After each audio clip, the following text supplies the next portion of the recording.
자, 요즘 세계 경제 위기에 대해서 다소 사람들의 관심이 둔화된 부분이 있어요. 그 이유는 미국의 연준이 10월 달 미국 소비자 물가 지수가 7.7% 나오면서 12월 달에 자이언트 스텝을 하지 않고 금리 인상을 다소 적은 폭으로 할 거다라는 것이 지금 상당수 지배적인 여론이 돼 가면서 미국의 주식도 오르고, 그러면서 한국의 환율도 상대적으로 좀 떨어지면서 마치 이제 경제가 안정돼 가는 듯한 이런 착시 현상을 이렇게 보이고 있고, 오늘 보면 강달러로 오히려 한국의 달러 빚 상황이 나아졌다라는 이런 좀 다소 황당한 보도까지도 나왔습니다. 저는 최근의 상황을요, 이것은요, 미국이라는 나라가 어떤 상황을 바라볼 때 굉장히 말장난을 많이 한다, 다양하게 헷갈리게 해서 그 문제의 본질을 갖다가 퍼뜨린다라는 그런 것이 경제에서 특히 많이 나왔습니다. 자, 오늘 아침에 보면 미국의 비둘기 연준, 경제 하방의 무게, 내년 침체 확률 50%. 자, 금리를 작게 올리려고 경제가 지금 붕괴되어 가고 있다. 내년에 침체가 확률이 50%다. 자, 50%라는 이유가 뭐 때문에 50%라고 하겠습니까? 51%라고 하면 내년에 이제 경제 침체가 안 되면 책임져야 되니, 반반이라고 하는 것이 가장 좋으니까 이런 말장난을 하는 겁니다. 그래서 미국이 경제가 안 좋으니까 이제 디플레이션으로 갈 가능성이 있으니 금리를 열심히 올리지 않아도 된다, 이런 식의 지금 이야기를 쓱 흘리는 것이 월가나 또 연준의 상당수 이 연준 위원들까지 그런 소리를 하고 있어요. 자, 그래서 지금 미국에서 나오는 경제가 둔화될 거다라는 이야기들은 그 자체로 엄청난 이야기. 그런데 이것이 이 미국에 금리를 안 올리려고, 인플레가 내려갈 것 같다라고 하는 일종의 신호로서 마치 말장난처럼 등장하고, 그러다 보니까 사람들은 경제 침체가 될 확률이 50%라면 그걸 걱정해야 될 건데, 오히려 금리를 갖다가 올리는 폭이 줄어들겠구나 하면서 그걸 해석하면서 미국의 어제도 주식이 올라가는 그런 현상이 나왔어요. 자, 그래서 미국의 실업수당 청구 건수가 전망치를 웃도면서 노동시장이 둔화하고 있다는 신호가 나타났다. 자, 실업수당을 기대보다 더 많이 하면 이 경제가 굉장히 나빠졌구나 하고 긴장을 해야 될 문제지 않습니까? 그런데 11월 FOMC 의사록은 예상 범위였고 비둘기파적인 요소도 보이고, 또 이 회의 직전보다 직후에 10년 만기 국채 금리가 조금 떨어졌고, 그리고 달러 인덱스도 의사록 공개 이후에 떨어졌고, 자, 그렇게 해서 마치 조금 무지개 비친 양 하고 있어요. 그래서 좀 웃긴다는 겁니다.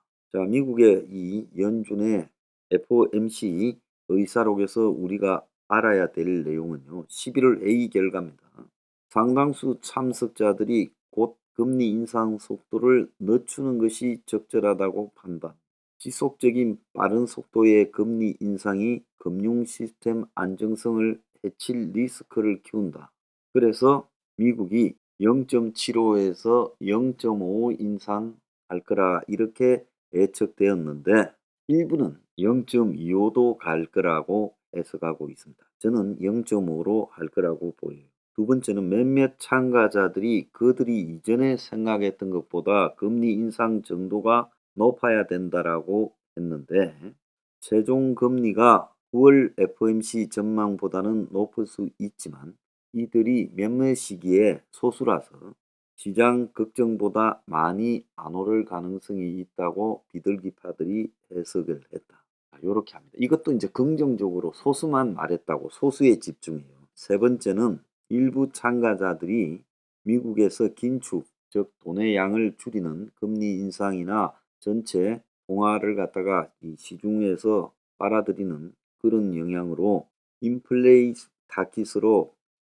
타깃으로 복귀하는 것을 넘어서는 과도한 긴축 위험을 가지고 있다. 너무 심한 거 아니냐, 지금 미국의 연준이 하고 있는 태도가.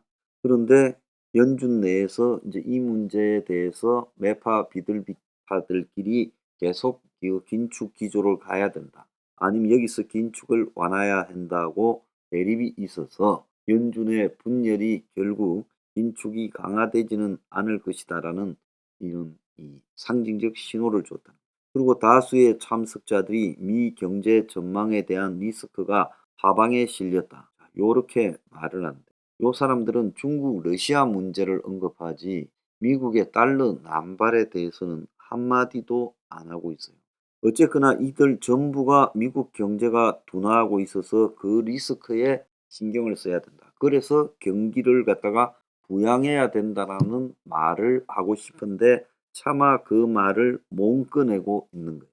자, 연준의 스탯들은 미국 경제가 내년에 어느 시점에 침체에 빠질 가능성이 크다. 자, 그래서 연준 실무진 사이에서는 침체 가능성이 50%다 말을 해서 이것도 굉장히 우려스러운 이야기인데 그냥 안 그럴 수도 있고 그럴 수도 있다면서 금리를 이제 고마 올리자는 쪽으로 해석하고 있어요. 그래서 향후의 금리 결정에 긴축 누적 효과, 통화 정책의 시차, 인플레이션, 경제와 금융 상황을 고려하자 해가지고 그래서 금리 올려서 했던 효과가 당장 안 나타나지만 지금부터 계속 누적되어서 시차를 두고 나타나니까 이제 좀 고만 올리으면 한다라는 이런 문제까지도 있어요. 그리고 미국의 이제 연준이 국채 시장과 관련해서 개입을 해가지고 앞으로 이자를 좀 통제해야 된다. 지금 미국의 사실상 국채 이자가 미국의 기준금리처럼 되어가죠. 그러니까 그걸 갖다가 앞으로 개입해서 낮출 수도 있다. 그래서 전반적으로 보면 미국이 금리를 갖다가 앞으로도 추가적으로 올리더라도 지금 뭐 강성에서 주장하는 7%까지 안 가고 뭐 한 5.5%에서 내년까지 끝내지 않을까 이제 이런 이야기들을 하고 있는데요. 문제는 경기 침체가 오는 것과 인플레이션이 지속되는 게 대비되는 게 아니라 흔히 보면 경기가 침체되면 디플레이션이 가야 되는데 지금 그게 아닌 인플레이션 속에서 경기 침체가 온다는 겁니다. 잘 들으셔야 됩니다. 자, 이런 거를 스태그플레이션이라는 걸로 이야기를 하죠. 70년대 때 유가 인상 때 경기는 침체되고 유가에 기반한 공급 측면에서의 물가 인상이 심했죠. 자, 지금은 공급 측면에서의 물가 인상이 조금 요소가 있지만 전쟁 등으로 제일 중요한 것은 미국의 달러 난발 통한 물가 인상이라는 겁니다. 그래서 이 달러 난발이 그야말로 돈의 회전 속도를 늦추어서 브레이크를 급히 걸어서 그 브레이크 거는 방법은 이자를 올려서 이자가 세지니까 사람들이 돈을 갖다가 잘 안 쓴다는 거죠. 자, 그렇게 만들어 가지고 전체적으로 인플레를 낮추는 방법 외에는 쓸 방법이 거의 없다라는 겁니다. 그런데 미국의 연준은 자기들이 달러를 발행했기 때문에 달러가 얼마나 많이 남발되었는가를 제가 전에 그래프로 이전과 비교해서 보여줬잖아요. 한 8배 이상 올랐어요. 금융위기 이후에 코로나까지 합쳐서. 코로나 때 압도적으로 많이 발행을 했고요. 그런데 발행한 주체가 자기들이기 때문에 자기들이 달러 난발은 이야기하지 않고 맨날 고용이나 경기 침체가 예상되기 때문에 금리 인상폭을 줄여야 된다. 요런 식으로 말을 하고 있어요. 문제는 미국의 연준에서 일하는 사람들 상당수가 솔직히 말하면 미국 월가의 똘만이라는 거예요. 지 직업이요. 연준에서 중앙은행의 간부 구실을 하다가 또 나가가지고 월스가에서 일하다가 그렇게 하는 나라가 미국입니다. 또 미국의 정부에 들어가서 일하고요. 미국의 이게 해전문 인사 아닙니까? 그래서 오히려 저는 미국의 실업수당 청구가 24만 건으로 전주보다 일주 만에 1만 7천 건이 증가했어요. 3월 이후에 최고치인데 이게 미국의 노동시장이 굉장히 지금 해고가 많아지고 경직되어 가고 있다는 겁니다. 자, 앞으로 이 속도가요, 굉장히 심해질 거라고 예상이 됩니다. 그래서 미국에서 지금 기술 기업, 빅테크 기업을 중심으로 해고가 남발하고 있어요. 아직 별거 아니라 하지만 이 해고가 어느 순간부터 급속히 남발하고, 지금 미국이 1년 최고의 소비 시즌인데 소비가 급격하게 줄어들고 신차 소매 판매 대수가 지금 줄어드는 것이 눈에 띄게 나타나고 있고, 부동산이 지금 20% 이상 떨어지고 있다는 겁니다. 그래서 전체적으로 봤을 때는 미국이 지금 경기가 거의 무너지고 있다.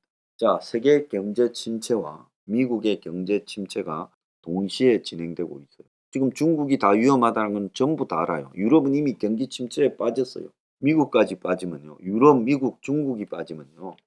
이건 뭡니까? 대공황이죠. 역사상 경제의 이 세 가지 주체가 이렇게 침체에 동시에 빠진 적은 한 번도 없었습니다. 1위 미국, 2위 중국이 침체에 빠지고, 그리고 유럽이 그렇게 빠졌다면 그건 끝난 거 아닙니까? 그래서 실질적으로 세계는 이 주요 세계 경제의 주체가 동시에 침체에 빠진다. 연준의 말 중에서 이게 핵심이에요. 그래서 세계 경제 주체가 동시 침체에 빠진다라는 것은, 이거는 장기 침체로 가는 것이자 그 깊이가, 침체의 깊이가 매우 깊을 것이다. 지금까지 이 세계 경제 주체가 동시에 침체에 빠진 적은 한 번도 없었어요. 요 근래에 최근에 50년간에 한 번도 없었어요. 자, 이것은 내년부터 대공황이 온다라는 것을 의미하는 겁니다. 미국의 월가나 연준에 있는 사람들 말은 액면을 읽기보다 행간을 읽어야 된다.